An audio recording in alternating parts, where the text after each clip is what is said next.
G'day again, YouTube. We're going to go over today the pretty much last update to my Toxic Rain miner and all of the things that I have done. I am basically using it now to farm Awakener. Whenever I need Awakener, I'll just change over to it and kill Awakener and then go back to new builds and other builds. So, some changes we've made. First, we've discovered that Swift Assembly kind of ruined single target chains for me. And now what I mean by that is when we have a maximum amount down, is 19, and you detonate and they all happen in sequence, I throw at the beginning quicker than the detonate sequence happens. So you can see it stays at 19 for a little bit. It turns out that if I throw with Swift Assembly and it decides to throw out, let's say 3 instead of 1, but that would put me over the cap. What's happening is it will stop the chain because it will destroy the latest mine or the earliest mine planted to replace it with a fresh one, but that breaks the chain.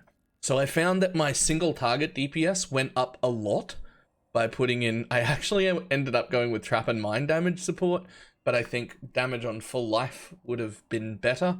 I just didn't feel like recoloring the bow to change between Swift Assembly and trap and mine. So I've gone with trap and mine, which means I now don't have Swift Assembly or minefield. So I just throw one mine every single time without fail, which is a bit interesting.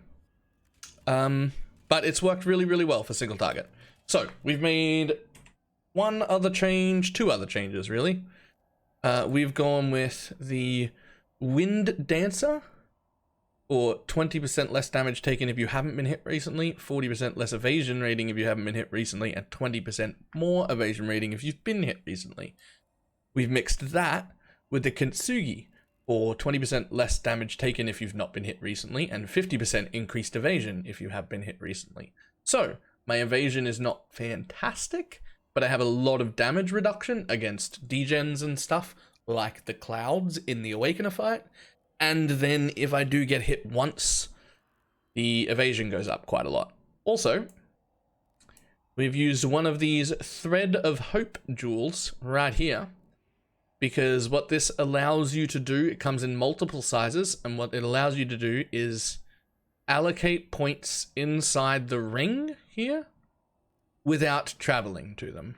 So I have used this one to grab Silent Step, Blast Wave, and Phase Acro without having to travel through these minor dodge nodes, these minor mine nodes, or these ones that were just evasion.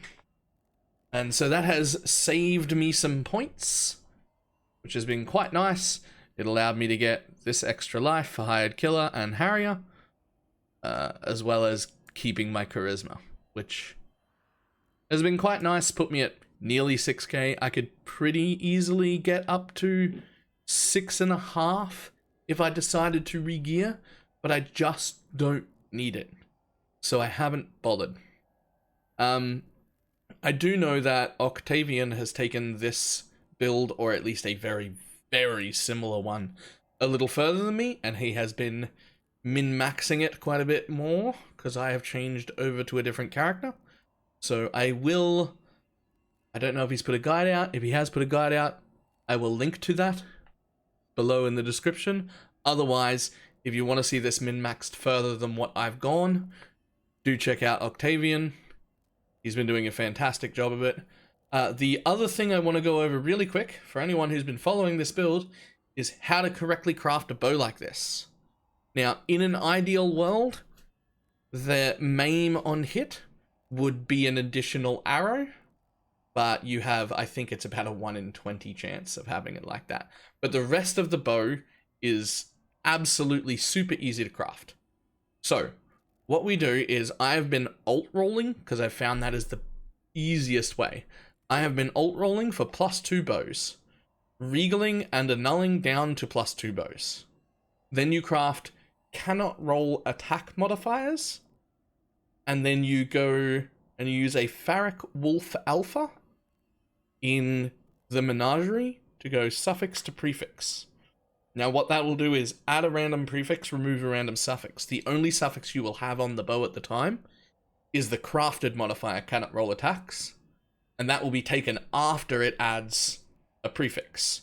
So it'll add a prefix, the prefix will always be +1 to socketed bow gems, because it is the only available roll that isn't an attack roll, and then you'll be left with a +1 socketed bow, +1 all socket, +2 socketed bow. Then can have 3 multiple crafted modifiers, chaos damage over time modifier, mind throwing speed, and then you use a Warlord's Exalted Orb. And that will give you one of 4 things. The unlikely outcome is an additional arrow. Now that would be hitting the jackpot. If you hit that, absolutely fantastic. That is exactly what you want. But what you're most likely to hit is one of the other 3, which are all quite evenly weighted. One of them is a dud roll, still makes the bow fantastic. It's fantastic without the Warlord's Exalt. So don't worry about it if it's your first one and that's what you hit, just use it. That is phasing on kill. It'll be a 20-something% chance for phasing on kill. It's basically worthless, but since the rest of the bow is already so good, it's fine. The other 2 options are Maim, which I got, which is just an extra slow, which is quite nice, and the best of the likely options, which is Cull. So all of your hits from the arrows coming down and from the pod's explosions will have Cull, so that's the best likely outcome. And then the unlikely one, which is 1 additional arrow, which is absolutely fantastic. That is how you craft that. That is the only way to craft that, and the very best way. The only thing that matters is that you start with just +2 level of socketed bows. Now, in an ideal world, your absolute perfect bow would actually not have mind throwing speed on it at all. You would have a suffix of damage over time multiplier rolled on it. But that would be incredibly hard to do because you would have to roll that with alt regals and then follow all of the other steps and not have it taken away as the random suffix. And that is like a pipe dream bow. Like, that is just, if you're really, really, really wanting to lay currency in it, that is the best way to do it. But that is a pipe dream and you do not need it. I'm comfortably killing Awakener level 8 with this already. So that is enough.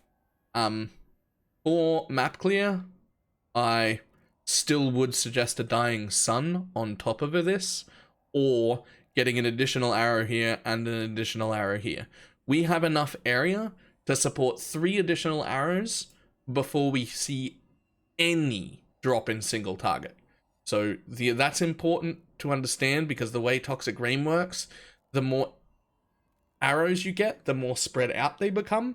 So to maintain single target DPS, you need to be scaling area equivalent to the amount of arrows that you got. As a saboteur, we can handle 3 additional arrows, and I think 4 before we actually drop single target damage. So technically, if you got 1 additional arrow in one of these 2 pieces, and then a Dying Sun, that would be 4, and that would be the ideal perfect amount. Or if you got an extra arrow on both of these and didn't use Dying Sun, that would also be perfect. That being said, I can kill anything in the game in a split second. The damage is disgusting and you don't need it, but if you are trying to min-max it, that would be the way to go. That is pretty much the end of this character for me. I'll continue to use it to farm Awakener until I'm very comfortable to do it on a different character. I will be making an explosive arrow build next, because I really think explosive arrow can be quite good, and I feel like a lot of people have built it wrong, and that's why they think it sucks. So we're going to work on that next, and fingers crossed we can make that good. Yeah, I think that is about it. Yeah, that's it. That is it. The only other potential upgrade I could have done would have been to get +1 to level of chaos skills on my amulet, which I would have done. I would have tried for, but currently it's bugged and it hasn't been fixed yet. And if you've got one of those specific 2 chaos gems or 2 fire gems or whatever on an amulet right now, every single time you're in a new zone, you need to take out your active skill and put it back in for it to have an effect. And I just did not see myself doing that ever, so I never bothered to go for it. But yeah, that is it. So I hope everybody has enjoyed this build as much as I have. It's been fantastic. It was a brilliant league start, but it is now time to work on bows for a little bit. I'm going to do at least 1 or 2 bow builds and see if we can get them running. So yeah. All right. I am BalorMage, and I will see everybody later.